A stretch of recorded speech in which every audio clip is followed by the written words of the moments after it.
Id-Deputat Prim Ministru u Ministru għall-Affarijiet Barranini Imborġ niedu uffiċjalment it-tieni pjan ta' azzjoni nazzjonali ta' Malta dwar in-nisa, il-paċi u s-sigurtà għal 5 snin li ġejjin. Dan il-pjan itenni l-impenn ta' pajjiżna favur l-igwaljanza bejn il-ġeneri, il-ħidma l-paċi u l-ħarsin tan-nisa u l-bniet f'kull qasam tas-soċjetà, kemm lokalment kif ukoll internazzjonalment.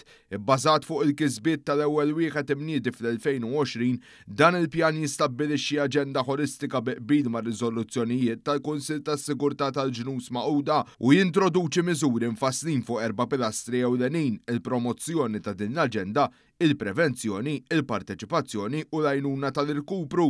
Id-Deputat Prim Ministru spjega kif mill-esperjenza fit-twettiq tal-ewwel pjan nazzjonali Malta qed tpoġġi quddiem aġenda ambizzjuża iżda fattibbli.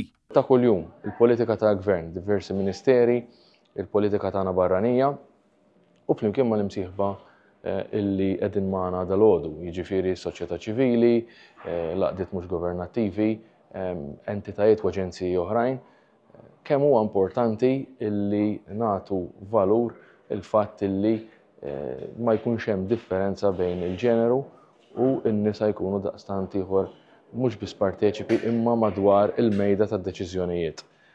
U dan huwa il-mod allura li qiegħda tfassal din l-aġenda, dan il-pjan ta' azzjoni illi issa tgħaddi għal fażi ta' implementazzjoni. Dr. Alexandra Scherer mill-Università ta' Malta spjegat li l-miri ewlenin tat-tieni pjan jinkludu t-tisħiħ tal-impenn kontra l-vjolenza bbażata fuq il-ġeneru, aktar appoġġ għal sehem in-nisa fil-qasam tal-paċi u s-sigurtà u trawwin ta' kollaborazzjonijiet strateġiċi ma' organizzazzjonijiet internazzjonali u s-soċjetà ċivili.